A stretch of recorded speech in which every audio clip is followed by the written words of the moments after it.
What if you discovered that every emotion you've ever felt, anger, sadness, joy, fear, naturally fades within just 90 seconds, unless you keep it alive? What if the emotional storms that control your decisions, relationships, and peace of mind are actually under your control more than you think? This isn't self-help fluff or positive thinking. It's neuroscience. Shi Heng, a Harvard-trained neuroscientist, uncovered this powerful truth through her research. Your thoughts literally feed your emotions. And when you understand how this process works, you gain access to something incredibly rare: emotional regulation. Most people never learn this skill. They live their entire lives reacting to feelings instead of managing them. But once you know the 90-second rule, everything changes. You'll stop being at the mercy of your own mind. You'll no longer feel trapped by anger, anxiety, or regret. Instead, you'll begin to observe your emotions like passing weather, something real but temporary. And that awareness alone gives you incredible power. Because now, you're not just surviving your emotions, you're mastering them. Disappointment doesn't come from what happens to you. It comes from the gap between what you expected and what actually happened. That might sound obvious, but here's the game changer. You can close that gap. You don't need to change your reality, just the way you look at it. That's where cognitive reframing comes in. Think of your brain as a prediction machine. It constantly builds expectations about people, events, and outcomes. When those expectations don't match reality, your brain interprets that as a threat, and boom, disappointment, frustration, or even full-blown anger kicks in. But here's the good news. Your brain can be trained to interpret situations differently. Reframing isn't about pretending everything is perfect. It's about seeing things more clearly, without letting catastrophic thinking distort your perspective. For example, imagine you didn't get a promotion you wanted. One frame says, "I'm a failure. I'll never advance." Another says, "This was one setback. Let me see what I can learn and improve."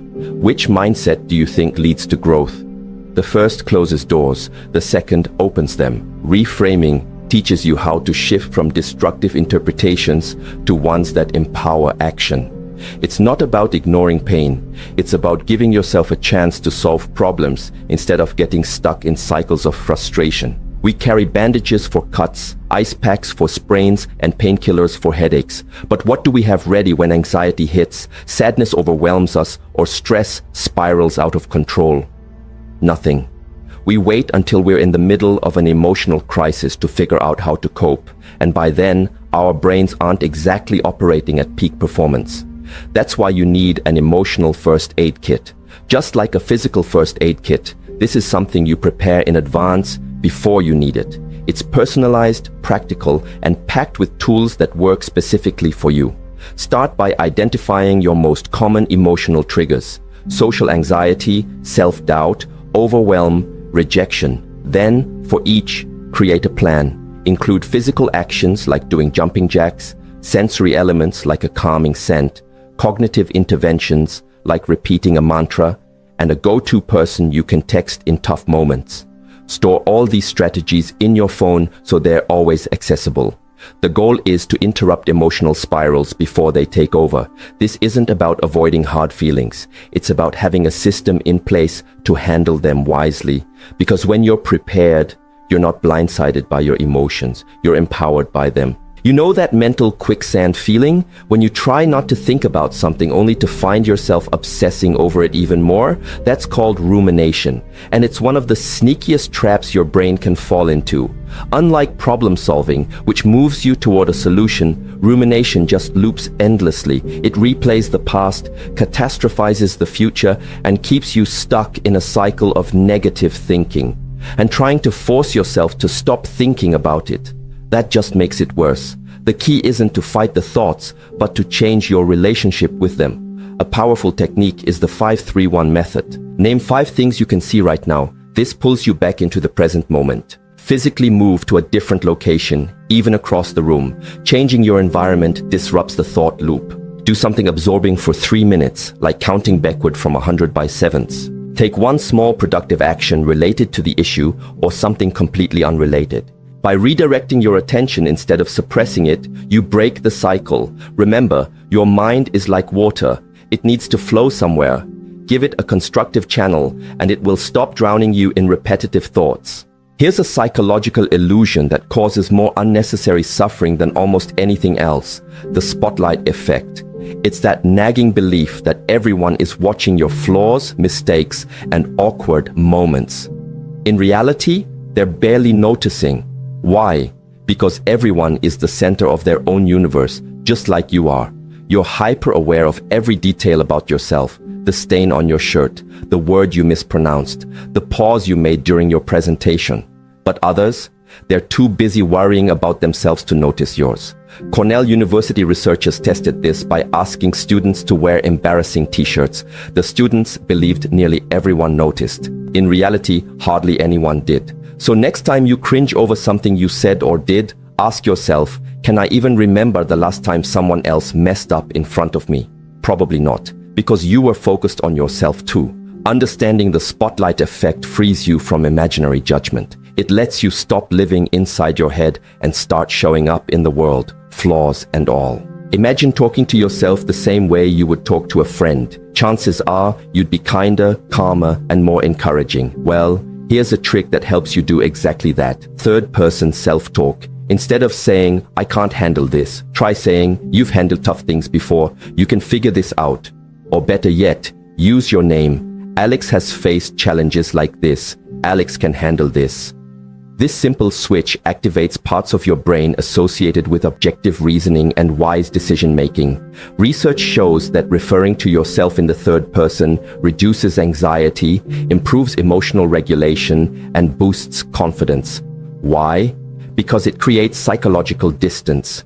You're no longer fused with the emotion, you're observing it. You become the coach, not the player panicking on the field. Next time you're overwhelmed, try changing your inner dialogue. Instead of, I'm going to fail, say, you've overcome obstacles before. What's one step forward today? Suddenly you're accessing your own wisdom on demand. We've all heard the advice, visualize success, dream big, stay optimistic. But what if I told you that pure positivity can actually hurt your chances of achieving your goals? Because it feels so good, it tricks your brain into thinking you've already succeeded, which drains the motivation to take action. That's where mental contrasting comes in. This technique combines visualization with realism. Here's how it works. Vividly imagine your desired outcome, how it will feel, what it looks like, and the benefits it brings. Then identify the internal and external obstacles that could block your progress. Finally, create specific if-then plans to tackle those obstacles. For example, if your goal is to exercise regularly, desired outcome, you feel energized, confident, and healthier. Obstacle, you'll probably feel too tired after work. Plan, if I feel too tired after work, then I'll just do 10 minutes and reassess. This approach harnesses the motivational power of optimism while preparing you for real-world challenges. It's not wishful thinking, it's strategic planning. And that's the difference between quitting after the first hurdle and sticking with your goals long enough to succeed. Stress gets a bad rap. We're told to avoid it, reduce it, eliminate it, like it's a toxin we're better off without. But what if we've been misunderstanding stress all along? What if instead of a threat, stress is a teacher, a tool, a forge that shapes us into something sturdier? That's the radical idea behind anti-fragility, a term coined by author Nassim Nicholas Taleb.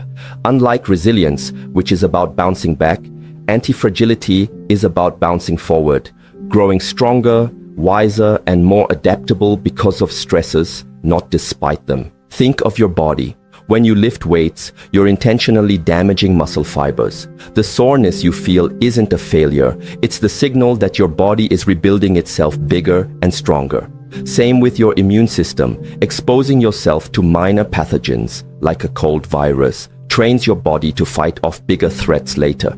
Even your bones get denser when subjected to impact. Nature doesn't fear stress. It uses it as fuel. So why do we flinch when life hands us discomfort? The key is controlled stress.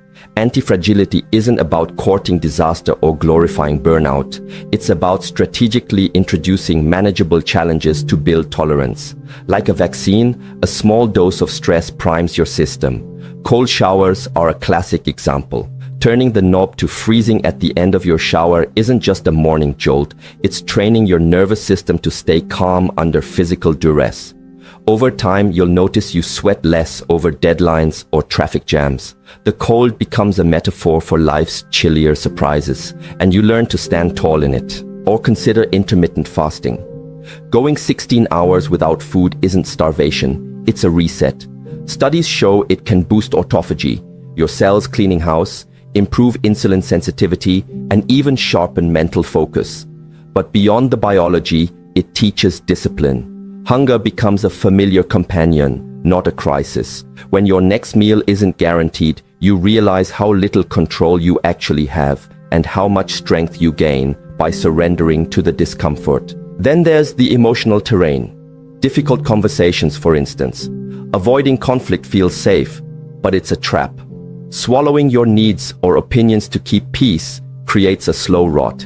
Instead, lean into the tension. Practice articulating your boundaries, even if your voice shakes. Start small. Disagree with a friend's movie choice. Negotiate a deadline at work. Each exchange builds emotional calluses. Eventually, confrontation loses its scariness, not because you're hardened, but because you've proven to yourself you can handle friction. Anti-fragility also means building redundancy. Taleb uses the example of an airline pilot with 2 engines. If one fails, the other gets you home. But if you have 4 engines and 2 fail, you're still flying. Apply this to life. Don't rely on a single income stream, a sole relationship, or one skill set. If you're an entrepreneur, diversify clients. If you're an employee, cultivate side hustles. In relationships, avoid putting all your emotional eggs in one basket. Redundancy isn't about paranoia, it's about freedom. When you're not dependent on one factor, you're liberated to take smart risks. And here's the kicker, anti-fragility compounds. The more small stresses you endure, the more capable you become of handling big ones. A person who takes cold showers daily won't flinch at a winter power outage. Someone accustomed to hard conversations can navigate a corporate layoff with grace. This isn't stoicism, it's pragmatism. You're not denying pain, you're befriending it. But how do you start? Begin with micro stresses. Take the stairs, fast for a few hours, walk barefoot in the grass, say no when you'd usually comply. These acts seem trivial, but they're rehearsals for resilience. Track your progress. Notice how your anxiety around discomfort shrinks. Maybe you dread public speaking. Volunteer to present at a meeting. Then again, each time the fear dulls, replaced by curiosity. How will I grow from this? Critics argue this path risks glorifying suffering. But anti-fragility isn't about masochism. It's about agency. Choosing your stressors rather than letting them choose you. It's the difference between being thrown into cold water and jumping in willingly. One's a shock, the other's a practice. Ultimately, anti-fragility reframes struggle. The setbacks you face aren't derailments, they're the tracks. Every obstacle is data, a chance to adapt. Missed promotion, time to audit your skills, relationship ended, space to rediscover yourself. Health scare, a wake-up call to prioritize sleep. The Stoic philosopher Seneca put it best. Luck is what happens when preparation meets opportunity. Anti-fragility is that preparation. So, what's your next stressor? Choose one, small, voluntary, doable. And remember, the fire you fear most might just be the one that tempers you into steel. In 1965, US Navy pilot James Stockdale was shot down over Vietnam. He'd spend the next 7 years in the Hanoi Hilton, enduring torture, solitary confinement, and the gnawing uncertainty of captivity. Yet he survived and led fellow prisoners to resist their captors' psychological warfare. How? By embracing a paradox. I never lost faith in the end of the story, Stockdale later wrote. I never doubted that I would get out, but I never let myself believe the rosy forecasts of when. This duality became known as the Stockdale paradox. Retain unwavering faith in your ultimate success while confronting the brutal reality of your present. Too many optimists, Stockdale noted, clung to delusional timelines. We'll be free by Thanksgiving. When those hopes shattered, despair swallowed them whole. Others succumbed to cynicism, convinced escape was impossible. Stockdale walked the razor's edge between both, anchored in hope, yet clear-eyed about hell. The lesson transcends war. It's for anyone navigating a job search, a health crisis, or a grieving process. It's about surviving the in-between. The writer Anne Lamott calls this the divine gap, the space between where you are and where you want to be. Bridging it requires two planks, truth and hope. Start with truth. Denial is a lousy compass. If you're broke, say it, I'm broke. If you're heartbroken, admit, I feel lost. Stockdale's POW comrades who lied to themselves, this'll be over soon, suffered more when reality refused to bend. Facing facts, however grim, grants power. A 2021 Harvard study found cancer patients who acknowledged their fear coped better long-term than those who forced positivity. Why? Truth frees you to act. But truth without hope is a cage. Once you've named the problem, declare your resolve. I'm broke, but I'll find a way to rebuild. I'm heartbroken, but I'll heal. This isn't wishful thinking, it's a vow. Stockdale survived by focusing on what he could control, refusing to give interrogators useful intel, creating a secret communication system, or sharing encouragement via coded knocks on cell walls. Small acts of agency kept his spirit alive. Modern psychology echoes this. Cognitive behavioral therapy teaches that adversity becomes bearable when we shift from "I can't" to "What can I do?" If you're laid off, update your LinkedIn. Learn a new skill. If you're grieving, join a support group. Action fuels hope, yet balance is vital. Toxic positivity, just think happy thoughts, gaslights reality. So does grind culture, which dismisses burnout as weakness. The Stockdale paradox rejects both. It says, this is awful, and I'm still here.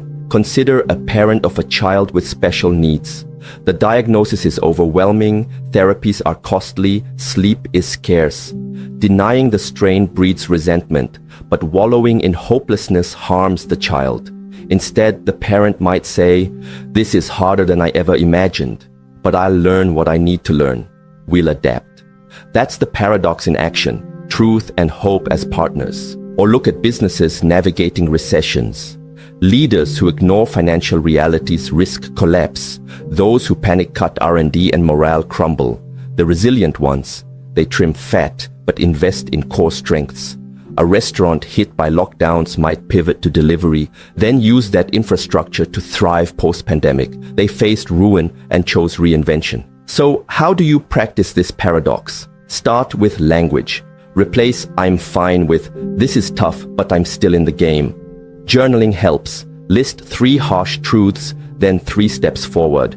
A writer with rejection letters might write, "My manuscript got rejected 12 times. My dialogue needs work. I can't control editors' tastes." Then, "I'll take a writing course. I'll submit to smaller journals first. I'll write a new short story this week." The paradox also demands patience. Stockdale didn't know if he'd survive until the day he was released. He just knew he wouldn't surrender. In our instant gratification world, this is radical. Healing, career shifts, and systemic change take time. Your timeline isn't the universe's. And when despair creeps in, as it will, return to the mantra, "I'm not out of the woods yet, and I'm not out of the fight." Pair that with tangible rituals. Light a candle each morning as a pledge to persist. Wear a bracelet as a tactile reminder. I've endured worse. The Stockdale paradox isn't easy. It asks you to hold 2 conflicting truths, a mental yoga, but in that tension lies strength.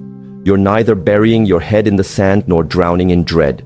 You're a realist wearing rose-colored glasses, a warrior with a poet's heart. As Stockdale himself said, you must never confuse faith that you will prevail in the end, which you can never afford to lose, with the discipline to confront the most brutal facts of your current reality, whatever they are.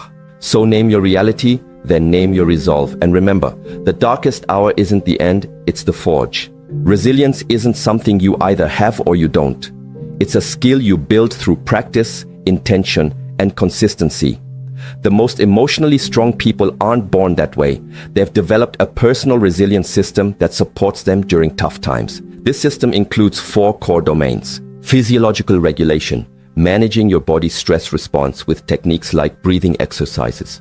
Cognitive framing, interpreting events in empowering ways using reframing and third-person self-talk. Behavioral patterns, taking consistent action using tools like the 90-second rule and mental contrasting. Social connections, building a support network that lifts you up when you need it most.